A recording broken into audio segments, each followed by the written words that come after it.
राधे राधे। आप सभी को परिवर्तनी एकादशी व्रत की हार्दिक शुभकामनाओं के साथ मेरा प्यार भरा नमस्कार।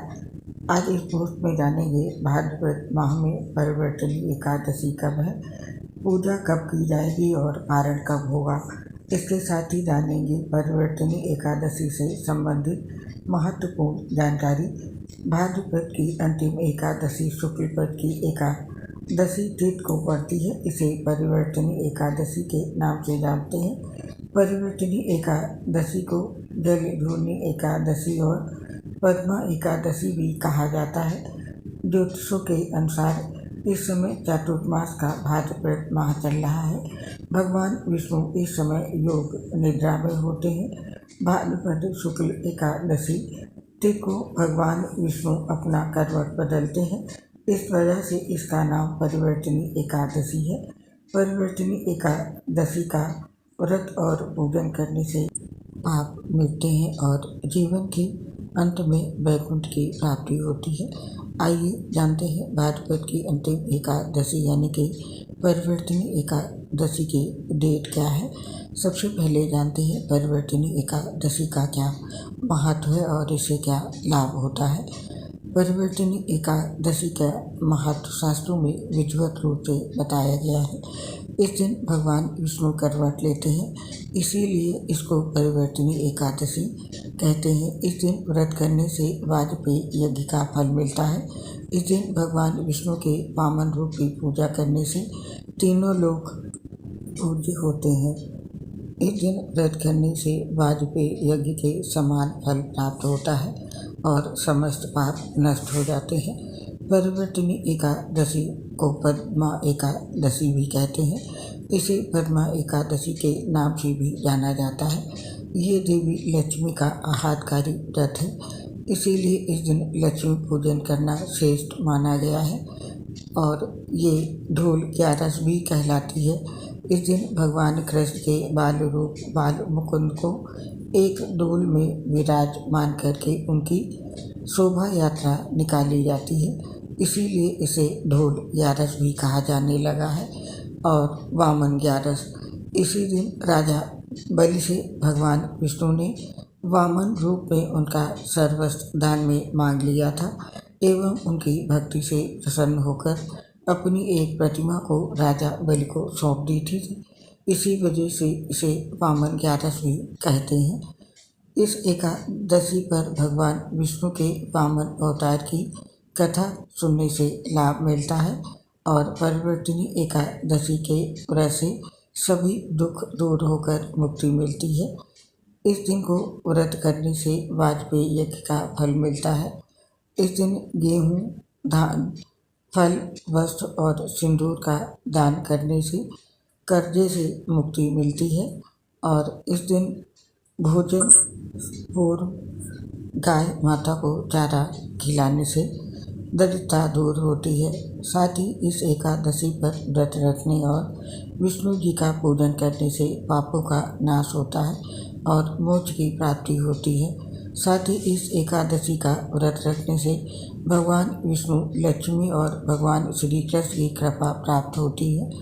महाभारत काल में भगवान श्री कृष्ण ने युधिष्ठिर से कहा था, जो लोग परिवर्तनी एकादशी का व्रत रखते हैं और भगवान विष्णु की पूजा करते हैं, उनके समस्त पापों से मुक्ति मिल जाती है। इस व्रत को करने से सुख, शांति, समृद्धि और आत्मिक शांति की प्राप्ति होती है। साथ ही व्यक्ति को भय, रोग, दोष आदि से मुक्ति मिल जाती है। इस दिन विष्णु सहस्त्र नाम का पाठ करना चाहिए। साथ ही दान करने से भी पुण्य में वृद्धि होती है। तो ये था परिवर्तनी एकादशी व्रत का महत्व। और अब जानते हैं परिवर्तनी एकादशी की डेट और तिथि। हिंदू कैलेंडर के अनुसार इस साल भाद्रपद माह के शुक्ल पक्ष की एकादशी तिथि 13 सितंबर शुक्रवार को रात में 10:30 से प्रारंभ होगी और इस तिथि का समापन 14 सितंबर शनिवार को रात में 8:41 पर होगा। उदय तिथि के आधार पर परिवर्तनी एकादशी का व्रत 14 सितंबर शनिवार को रखा जाएगा। और इस बार परिवर्तनी एकादशी शोभन समेत 3 शुभ योग में होगी। परिवर्तनी एकादशी के दिन सूर्योदय से शोभन योग रहेगा। ये शाम को 6:18 तक है। वहीं व्रत वाले दिन रवि योग सुबह 6:06 से लेकर रात के 8:32 तक है। और रवि योग और शोभन योग दोनों ही शुभ योग हैं। उस दिन उत्तराषाढ़ा नक्षत्र सूर्योदय से लेकर रात के 8:32 तक है। उसके बाद से श्रवण नक्षत्र है। परिवर्तनी एकादशी के दिन सर्वार्थ सिद्धि योग भी बन रहा है। हालांकि योग रात में 8:32 पर बनेगा और पारण वाले दिन 15 सितंबर को सुबह 6:06 तक रहेगा।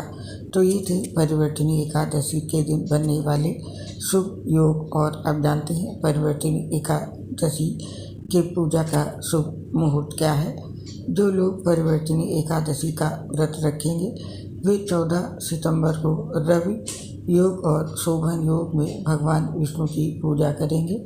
उस दिन आप सुबह 6:06 से लेकर के परिवर्तनी एकादशी की पूजा कर सकते हैं। उस दिन राहु काल का समय सुबह 9:11 से लेकर के 10:44 तक है। राहु काल के समय में पूजा ना करें। और अब जानते हैं परिवर्तनी एकादशी पर पारण का शुभ समय क्या रहेगा। परिवर्तनी एकादशी व्रत का पारण 15 सितंबर दिन रविवार को किया जाएगा। परिवर्तनी एकादशी व्रत के पारण का समय है सुबह 6:06 से लेकर के सुबह के 8:34 तक। उस दिन द्वादशी तिथि का समापन शाम को 6:12 पर होगा। तो ये था परिवर्तनी एकादशी व्रत के पारण का समय। और अब जानते हैं परिवर्तनी एकादशी पर भगवान विष्णु जी के वामन अवतार की पूजा किस विधि से करनी चाहिए। धार्मिक मान्यताओं के अनुसार परिवर्तनी एकादशी के दिन ब्रह्म मुहूर्त में उठकर स्नान आदि से निवृत्त हो जाए और इसके बाद स्वच्छ वस्त्र धारण करें।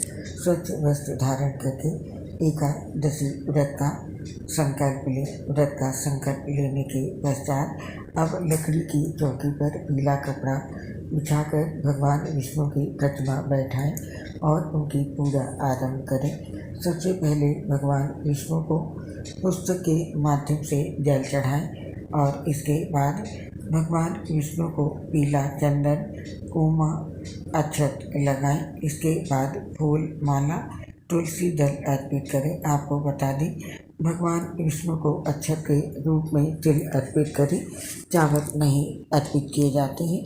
और अब भगवान विष्णु को पीले रंग की मिठाई का भोग लगाएं और धूप और घी का दीप जलाकर भगवान विष्णु की एकादशी व्रत कथा का पाठ करें। इसके बाद भगवान विष्णु की चालीसा पढ़ें, मंत्र का जाप करें और फिर आरती करें। अंत में भगवान से पूजा या व्रत में हुई भूल चूक के लिए माफ़ी मांग लें। और अब जानते हैं परिवर्तनी एकादशी व्रत कैसे करें। इसके लिए एकादशी व्रत का पालन मुख्यतः 24 घंटों के लिए किया जाता है, अर्थात स्थानीय सूर्योदय के समय से अगले सूर्योदय तक। एकादशी व्रत के एक दिन पूर्व संध्या समय से ही सभी अनाजों का सेवन बंद कर देना चाहिए, ताकि अगले दिन सूर्योदय के समय व्रत प्रारंभ करते समय पेट में अन्न का कोई अवशेष ना रहे। और इसके बाद एकादशी पर सूर्योदय से पूर्व स्नान के बाद व्रत का संकल्प लें और फिर पूरे दिन विष्णु जी का स्मरण करें, पूजा आदि करें और रात्रि में जागरण करना चाहिए। फिर अगले दिन व्रत खोलें। मान्यता है कि इस विधि से किया गया एकादशी व्रत जल्द सफल होता है। और इसके साथ ही जान लेते हैं परिवर्तनी एकादशी के दिन में क्या खाना चाहिए। एकादशी का व्रत में फलाहार कर सकते हैं। इसमें आम, अंगूर, केला, बादाम एवं पिस्ता आदि को ही ग्रहण करना चाहिए। पत्तेदार साग सब्जियों का सेवन नहीं करना चाहिए। और अब जानते हैं एकादशी व्रत के क्या नियम हैं। परिवर्तिनी एकादशी में इन सभी बातों का विशेष रूप से ध्यान रखें। परिवर्तिनी एकादशी के दिन भगवान विष्णु के व्रत और पूजन का विधान है। इस दिन भक्त अपनी श्रद्धा और सामर्थ्य के अनुसार फलाहार या निर्जल व्रत भी रखते हैं, जिसकी आपकी शक्ति हो। इसके अनुरूप पूजा पाठ का चयन करें, व्रत का संकल्प लें और विधान के अनुसार परिवर्तिनी एकादशी का व्रत दशमी की तिथि से ही प्रारंभ हो जाता है तथा इसका पारण द्वादशी तिथि पर करना चाहिए, तभी इसका वास्तविक फल मिलता है। और एकादशी के व्रत में अन्न ग्रहण नहीं करना चाहिए, बल्कि एक दिन पूर्व दशमी तिथि के सूर्योदय के बाद से अन्न ग्रहण नहीं करना चाहिए। और परिवर्तिनी एकादशी या अन्य एकादशी के दिन भी जो लोग व्रत नहीं भी रख रहे हो, उन्हें भी चावल नहीं खाना चाहिए। एकादशी के दिन चावल न खाने का महत्व है। और एकादशी के व्रत के दिन किसी को झूठ नहीं बोलना चाहिए तथा इस दिन ब्रह्मचर्य का पालन जरूर करना चाहिए। साथ ही परिवर्तिनी एकादशी के दिन घर के किसी भी सदस्य को मांस, मदिरा आदि तामसिक भोजन से बचना चाहिए। और परिवर्तिनी एकादशी के व्रत का पारण गरीब ब्राह्मण को भोजन करा के या सीधा दान करके करना चाहिए, तो इसका फल अधिक होता है। इसके साथ ही परिवर्तिनी एकादशी का व्रत रखने से वाजपेयी यज्ञ के समान फल प्राप्त होता है और धन धान्य से संपन्नता मिलती है। इन नियमों के साथ ही अन्य एकादशी में पालन किए जाने वाले नियमों का पालन इस एकादशी में करना चाहिए। उम्मीद करती हूँ इस जानकारी से आपको लाभ मिलेगा। आप और आपके पूरे परिवार पर माता लक्ष्मी, भगवान श्री हरि विष्णु जी का आशीर्वाद सदैव बना रहे, इसी कामना के साथ अब इस पोस्ट को समाप्त करते हैं। आपसे शीघ्र मिलेंगे फिर किसी नई पोस्ट के साथ। दोस्तों, आपसे अपनी एक समस्या शेयर करना चाहते हैं। हम लीवर सिरोसिस सहित बहुत सी गंभीर बीमारियों से ग्रसित हैं, जिसकी वजह से पोस्ट बनाते समय काफ़ी दिक्कत आती है, सांस फूलती है, दर्द होती है, उसकी वजह से आवाज़ ठीक से नहीं आ पाती है। तो इसके लिए दोस्तों हमें क्षमा कर दें और अपना सहयोग हमारे साथ बनाए रखें। उम्मीद करती हूँ हमारी समस्या को समझते हुए आप सभी साथी हमारा सहयोग अवश्य करेंगे। इसके लिए आप सभी साथियों का हृदय से बहुत बहुत धन्यवाद। जय श्री राधे कृष्ण, राधे राधे।